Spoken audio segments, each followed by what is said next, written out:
Pauta de análisis en la 100.5. Son 8:04 de la mañana de este lunes 24 de noviembre. Ahora, en un ratito más, a partir de las 9 de la mañana, comienza en la Universidad San Sebastián un seminario que se está organizando junto con el Banco de Desarrollo de América Latina y el Caribe, poniendo foco en algo muy importante. Este es un seminario internacional que es diálogo global sobre experiencias y desafíos de los sistemas penitenciarios, cárceles, que requiere, ¿no es cierto?, mirada, análisis, reflexión. Se da, este es un debate internacional, la Universidad San Sebastián organiza y trae a personajes muy importantes. Uno de ellos, uno de los principales expositores de hoy, es Gustavo Villatoro, ministro de Justicia y Seguridad Pública de El Salvador, quien se va a referir justamente al sistema carcelario de ese país. Ya lo tenemos conectado. Le agradecemos además esta participación porque este sí que es un tema muy importante y que recorre a toda América Latina. Muy buenos días, Gustavo. ¿Cómo le va? Constanza Santamaría y Claudia Arana por aquí. Buenos días. Muy buenos días. Ay, lo tenemos conectado Ahí por está. Zoom. ¿Qué tal, bueno, para verlo. ¿Qué tal, ministro? ¿Cómo está? Muy buenos días. Un placer estar con ustedes y poder compartir con los chilenos qué es lo que estamos haciendo en El Salvador. Bueno, eso quería partir por ahí. Usted ha tenido contacto, se ha reunido en algún momento con por lo menos uno de los dos candidatos presidenciales, ¿cierto? Con José Antonio Kast, que viajó en su momento a El Salvador y se reunió con usted, precisamente porque El Salvador ha servido su sistema carcelario, lo que ha hecho hace 3 años cuando se decretó el estado de excepción, hace poco más de 3 años, para poder lanzar esta guerra contra las maras, la Mara Salvatrucha concretamente, el MS-13, y estableció un sistema carcelario que hay algunos acá en nuestro país que lo miran como un modelo. Hay discusión y hay debate en el mundo entero sobre los sistemas carcelarios y también ha habido debate, se lo vamos a preguntar, sobre el sistema de El Salvador. Pero ¿usted qué diría que es la característica de este sistema que le recomendaría, por ejemplo, a Chile, a quien salga presidente, a Chile sumar o asumir, digamos, o copiar de alguna manera? ¿Qué aspectos de este sistema carcelario usted destaca como algo positivo, obviamente, y eficiente contra el objetivo? ¿Y qué recomendación haría a Chile sobre este sistema carcelario? Yo creo que, al igual que nosotros lo hicimos de una manera responsable, era analizar las últimas 4 décadas del país, pasando por una guerra civil y qué es lo que vino las 3 décadas posteriores a esa guerra civil, para determinar justamente si el sistema de justicia penal que teníamos había sido suficiente o había sido capaz de poder brindarle seguridad y tranquilidad a los salvadoreños. Sin embargo, la misma historia nos respondió con un categórico y contundente no. Quiere decir entonces que toda esa infraestructura que había de legislación penal, de sistema de cárceles o prisiones, era completamente negativo. Ya había prescrito ese modelo, y de ahí es donde viene precisamente toda la interacción y la reversión de políticas en materia de justicia penal a llegar al punto donde el Estado cuente con las herramientas para vencer al crimen organizado y para poder sacar a los violentos de las calles. Entonces, eso tiene mucha lógica, porque conforme usted entiende su infraestructura de justicia penal, también tiene que responder de las cárceles, de tal suerte que nosotros tenemos un sistema carcelario para reos comunes que le llamamos, o delincuentes que cometieron un error y se enfrentaron a la justicia, cárceles para violentos, aquellos que atentan contra la vida, contra la libertad sexual, que andan con droga o con armas de fuego, o patrimonio obviamente, sí. Y nuestro sistema carcelario para los enemigos de la sociedad, que son estos organizaciones terroristas como la MS-13, el Sí. Hablamos con Gustavo Villatoro, ministro de Justicia y Seguridad de El Salvador. Se encuentra acá en un seminario de la Universidad San Sebastián. Pero usted también sabrá que hay miradas críticas respecto de cómo opera el sistema carcelario en El Salvador, de cuánto se respetan los derechos de los reos, de cómo se administran estas cárceles, sobre todo, digamos, en relación a la relación que han tenido, por ejemplo, con Estados Unidos, que Donald Trump envió casi 250 migrantes, ¿no es cierto?, a las cárceles de El Salvador. Entonces, ¿cómo se regula, cómo se protege también el tema de los derechos de los reos en el sistema carcelario para no tener también, ¿no es cierto?, esta mirada crítica que están teniendo, por ejemplo, la organización Human Rights Watch? Recién, hace 2 semanas, documentaba abusos perpetrados contra estos migrantes de Donald Trump. Entonces, ese es un punto que también muchos le han criticado a las cárceles en El Salvador. ¿Cómo se hacen cargo también de esas críticas? Sí. Yo creo que nosotros, imagínate, como Estado, utilizamos las herramientas de un Estado de Derecho para enfrentar algo tan grande como estas organizaciones terroristas. Ahora bien, naturalmente, nuestras políticas han molestado a los que quieren que América Latina se siga manteniendo pobre y violenta. Entonces, ahí es donde es importante la valentía y la firmeza del presidente Nayib Bukele, porque a todas esas organizaciones que han hecho señalamientos, que no son fundados, sino infundados, porque es bien difícil que alguien, desde el respeto a la Constitución, utilizando nuestras leyes, demostrándoles el derecho humano más sagrado es la vida. Nosotros tenemos 90,000 detenciones limpias y 17 letalidades. ¿A dónde quedan? ¿Por qué callan eso los de derechos humanos? En nuestro sistema penitenciario tenemos tratamientos de salud, tenemos hospitales dentro de nuestro sistema carcelario y muchas veces ellos reciben mejor salud que el salvadoreño de bien, ¿ya? Entonces es una balanza entre el estado del detenido, ¿ya?, y el efecto del Estado fuerte, ¿ya? Nosotros no tenemos ningún tipo de empatía con terroristas. Ministro. ¿Ya? Les respetamos la vida, les damos su alimentación, pero no, si las observaciones son hacia nuestras cárceles de terroristas, no nos importa lo que digan. Claro, el problema, ministro, también es que muchos dicen que si bien han podido con este sistema resolver o enfrentar muy efectivamente el problema de las pandillas, ¿cierto?, y de las maras, el precio o el costo ha sido alto. Por ejemplo, y eso se nombra, y quiero preguntarle, como encarcelar a miles de personas que son inocentes y que caen dentro de estas redadas. Y, por ejemplo, no respetar el debido proceso. Hay gente que lleva mucho tiempo encarcelada y que todavía no han sido condenadas y están encarceladas. Ustedes han reconocido, entiendo yo, que han existido por lo menos 8.000 detenciones que han tenido después que soltarlos porque no tenían, no tenían antecedentes en su contra. O sea, hay detenciones arbitrarias. ¿Cómo responde o qué responden ustedes a eso, que ha sido reconocido por ustedes mismos, que digamos han terminado inocentes detrás de las rejas de una cárcel, además como el SECOT, digamos, así de estricta y rígida? Sí, yo creo que hay una lectura y una promoción de que nosotros estamos haciendo las cosas fuera de la ley. Eso obviamente a todas estas organizaciones que quieren mantenerlos pobres y violentos a ustedes, pues desgraciadamente les inunda la cabeza día con día. Sin embargo, nuestro sistema penitenciario responde a una actividad judicial. De esos 90,000 detenciones, hay 8,200 que se le ha solicitado al juez que la detención de ellos no sea en una cárcel, sino que el proceso lo siga en la vivienda, porque encontramos elementos donde se quedaba clara la coacción de la organización hacia con él. Y si nosotros lo capturamos con droga era porque la organización lo coaccionó.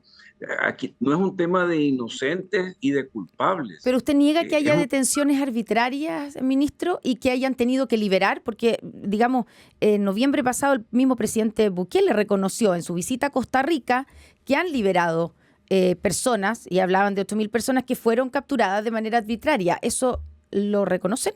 Claro, pero oye, una cosa, Sí. ese es el sistema de justicia penal, porque si la policía solo capturara culpables, entonces ¿para qué existen los jueces? ¿Para qué hay fiscales? ¿Para qué hay abogados defensores? Lo que está funcionando es el sistema y no lo reconocen así. Lo ven por el otro lado ustedes, diciendo que nosotros estamos No, liberando a los que le estamos haciendo las preguntas, ministro, si es lo que se cuestiona digamos, la no, idea es poder y preguntarle entiendo porque perfectamente. también aquí en Chile, como yo decía al comienzo, estamos conversando con el ministro de Seguridad y Justicia de El Salvador, que está de visita en nuestro país para participar en un seminario de la Universidad San Sebastián. Ha sido aquí muy, muy comentado el sistema, digamos, carcelario como un modelo a adoptar en Chile. Por eso le hacemos las preguntas porque, obviamente, se ve, por un lado, que ha sido muy efectivo en desmantelar y controlar a las maras, digamos, y a tomar detenidos a todos esos pandilleros. De hecho, hoy día las cifras de seguridad que muestra El Salvador son bien impresionantes, de la gente cómo se siente hoy día segura, pero la crítica es que es a un costo alto y el costo es en lo que yo le estoy diciendo. Y por eso se lo estoy preguntando, no es una afirmación. Ha sido reportado por organizaciones de derechos humanos, pero también reconocido por el mismo presidente Bukele que, claro, que en estas redadas, en este afán por meter, digamos, poder detener a todos estos pandilleros, en el camino se toma detenidos inocentes que han pasado meses detenidos. Eso usted lo reconoce, ¿o no? Y ves lo que tú no, puede ser que no se haya comprendido, es que nosotros sí supimos utilizar la basura del sistema de leyes penales que nos dejaron, donde estos cobardes delincuentes entraban y salían durante 20 años. Cuando empieza la guerra, porque ¿de dónde nosotros sacamos los 76.600 objetivos que teníamos que ir a capturar? Los sacamos del mismo sistema de justicia penal perverso que nos habían dejado, de tal suerte que no es que salimos a capturar gente solo porque parecía pandillero, porque andaba la ropa floja o porque usaba una gorra plana. ¿Ya? Sabemos, las críticas las entendemos, las escuchamos, pero nosotros a quien nos debemos es a los salvadoreños. Y si es una política que tiene el 97% de aprobación popular de 6 millones de salvadoreños, entonces, ¿hacia dónde tenemos que transicionar nosotros? Hacia volver a escuchar como lo hicieron en los 30 años anteriores los presidentes a esas organizaciones que lo único que están demostrándole al mundo y a América Latina es que su prioridad son los derechos de los criminales, no los derechos de la sociedad, que somos la mayoría. Sí. Hablamos esta mañana con Gustavo Villatoro, ministro de Seguridad de El Salvador, que se encuentra en Chile en este momento para participar dentro de poquitos minutos más en un seminario en la Universidad San Sebastián. Pero también es cierto que usted habla mucho del sistema de justicia, pero actualmente en El Salvador hay un régimen de excepción prorrogado y eso también es lo que ha permitido, ¿no es cierto?, poder llevar adelante todo este sistema carcelario que es conocido hoy día en el mundo por lo que ha sucedido. Usted dice, bueno, hay 6 millones, ¿no es cierto?, de personas que el 98% se sienten más seguras, pero también de alguna manera lo que se ha ido notando, y uno ve, ¿no es cierto?, también en la prensa, en el Faro específicamente, que aquí esto ha ido como a contrapelo también de la instalación de una democracia fuerte allí. Entonces, ¿cómo conversan esa mirada crítica por una parte y segundo, esta sensación interna que usted dice de seguridad en la población de El Salvador? Pensando en América Latina, que está viviendo además situaciones con el crimen organizado muy extendida, todos los países de la región. Sí, bueno, para nosotros siempre como gobierno lo importante es mantener esa comunicación o esa comunión con los salvadoreños. Hay una decisión clara y firme del presidente de vivir la democracia, que no es más que hacer lo que dice el pueblo. Y sobre eso vamos a caminar. Lo que pasa es que bajo la palabra democracia en América Latina se han cometido una gran cantidad de atrocidades y de repente nosotros pensamos que la democracia es simplemente ir un domingo de elecciones a una urna a emitir nuestro voto. Y lo cierto es que nosotros nos olvidamos porque pensamos que todas las políticas de seguridad nos las tenían que dar de afuera. Y por eso es que el presidente, aún después de 6 años, un poco más de 6 años de estar sentado en la silla presidencial, tiene ese amplio respaldo popular. Entonces, ¿a qué jugamos? ¿A que yo tenga más like de Human Rights Watch o de El Faro, que fueron promotores de la violencia terrorista, o de Organización de Estados Americanos? No nos interesan. Toda la Nos organización, interesan los las organizaciones de derechos humanos que están haciendo estas advertencias no les interesan. No nos interesan.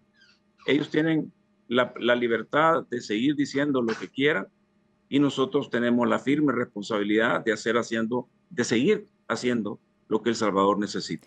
Y eso significa, eso sí, ministro, que van a mantener, van a seguir con los estados de excepción que comenzaron en mayo de 2022 y digamos que me imagino que significa también priorizar la seguridad, pero sacrificar algunas libertades individuales, ¿o no? Que puede ser, claro, lo que la gente hoy día quiere en El Salvador. Pero mi pregunta es, ¿ese estado de excepción se mantiene y se va a seguir manteniendo de manera permanente o tiene una fecha de término? Digamos que esto va en razón del fenómeno, ¿ya? Si todo este desastre de grupos terroristas que llegaron a ser un estado criminal en El Salvador, empezó con un homeboy que fue deportado de Estados Unidos, nosotros tenemos la firme convicción de levantar esto hasta que hayamos capturado al último de estos terroristas, asesinos seriales en nuestro suelo patrio. ¿Y cuántos faltan? Porque tienen detenidos, digamos, según entiendo, 86.400, ¿cierto? ¿Esa es la cifra? Por ahí. Ya. Sí. ¿Y cuántos, en el cálculo de ustedes, cuántos faltan por detener? Bueno, esto es parte de lo que día a día salimos a hacer. Son datos que tenemos, que todas nuestras fuerzas del orden lo andan en la palma de su mano y es objetivos que día con día salimos a buscar. El dato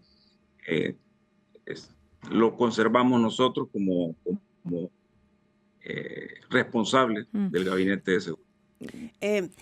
Hay algo que llamó la atención a comienzos de este año, ministro Gustavo Villatoro, y fue la decisión de Estados Unidos, ¿no?, de enviar 200 venezolanos deportados a El Salvador, porque en el fondo uno entiende que aquí finalmente esto se trata de una cooperación. ¿Por qué hoy día las cárceles en El Salvador empiezan a recibir reos de otros países? Esto va a ser esto es una nueva manera de operar. ¿Cómo funciona? Llama mucho la atención estos deportados, ¿no es cierto?, a El Salvador.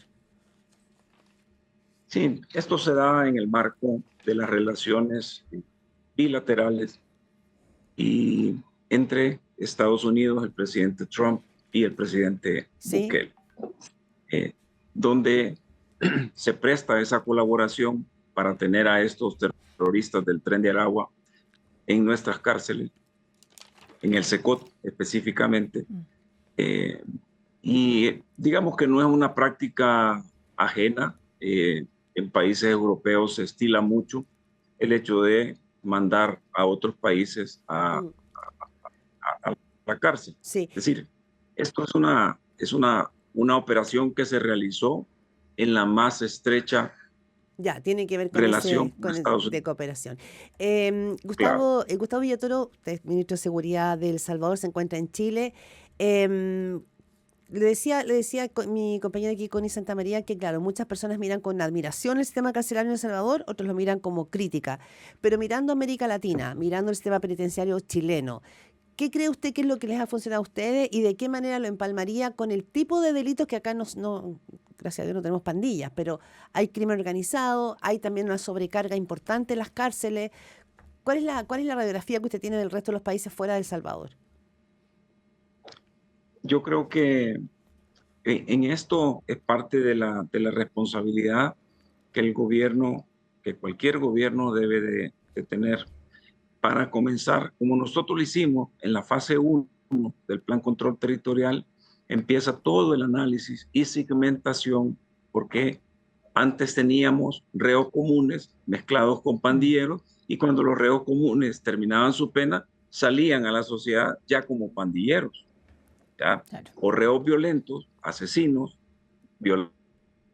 que cuando también salían como pandilleros. Entonces, una medida muy responsable es generar ese tipo de separación, ¿ya? Que era un poco con lo que les comentaba al principio. Hay que ordenar el sistema carcelario, hay que tener reos comunes, hay que tener cárceles para reos violentos y hay que tener cárceles para reos que pertenecen a una organización criminal, porque eso ya no controlan su actividad criminal por ellos mismos, se la controla la organización. Por ende, ahí es donde debemos de cerrar todo tipo de válvulas y todo tipo de relación de estos criminales para con la sociedad. Claro, eso, la segregación, que es como la palabra fundamental. Hoy día aquí en Chile también se están construyendo y habilitando cárceles de máxima seguridad que están siendo destinadas para los líderes del crimen organizado. Y que ahí quiero preguntarles dos cosas.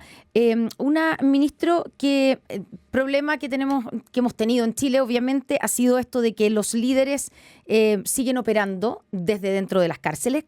¿Cómo lo han evitado usted o si efectivamente les ha ocurrido? ¿Cómo garantizan que los líderes que están presos no sigan desde al interior de las cárceles operando, si les ha resultado? Y también, digamos, el tema de los gendarmes, que son, digamos, la Claro. unidad que es responsable de cuidar, de vigilar y que está en relación con los presos. Hemos tenido casos importantes de corrupción, donde, claro, finalmente, además, esta es gente que tiene mucho poder afuera de la cárcel y que terminan cooptando, no vamos a decir a todo gendarmería, pero se han dado varios casos de redes de gendarmes que operaban junto con los detenidos. ¿Cómo ustedes han combatido esa parte? Las dos cosas, o sea, que sigan operando desde dentro y esto para que sigan operando desde dentro tienen que tener una relación, digamos, en general con los gendarmes que los cuidan. Sí, mira, todo esto pasa por una firme voluntad política por parte del presidente Nayib Bukele. Y vuelvo nuevamente a la fase 1, porque todo lo que tú mencionas, nosotros lo vivimos durante 30 años, ¿ya?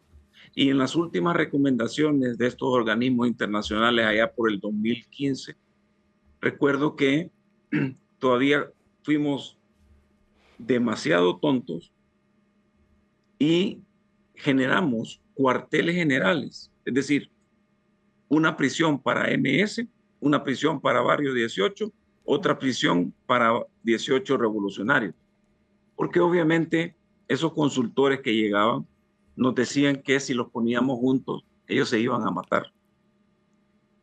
Lo cual le demostramos que no fue cierto, porque nosotros desde el 2019 los pusimos juntos, iguales con iguales, asesinos seriales con asesinos seriales, independientemente de la pandilla. Pero además, todo operador móvil que opera en El Salvador tiene terminantemente prohibido irradiar señal a ninguna cárcel salvadoreña. Y las multas al que lo haga son millonarias. Incluso pueden perder la concesión del Estado. Y yo sé que tenemos que liberarlo, ministro Villatoro. Los gendarmes es un punto esencial. ¿Tienen contacto con los reos o no en El Salvador? Claro, claro, pero es que todo va de la mano.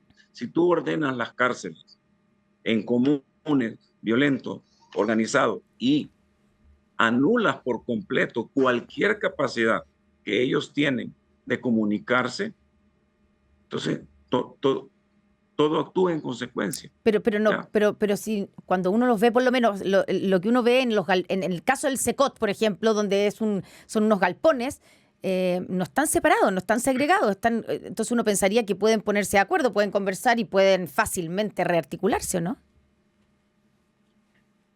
Lo que pasa es que no tienen cómo.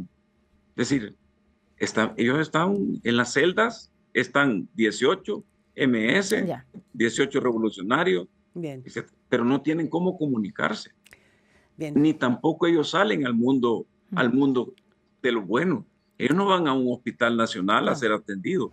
Y no reciben van visita. a otra zona estéril. Bien. Tampoco. Bueno, Tampoco. ministro Gustavo Villatoro, ministro de Seguridad de El Salvador, la verdad es que podría ser una entrevista mucho más larga, tenemos llenas de preguntas. Muy agradecidos, el ministro de El Salvador se encuentra en Chile, tiene que ahora ya partir a un seminario ahí en la Universidad de San Sebastián. Muy agradecida, que esté muy bien, muy amable. Gracias, ministro. Sí, igual, un gusto. Gracias. Buenos Adiós. días.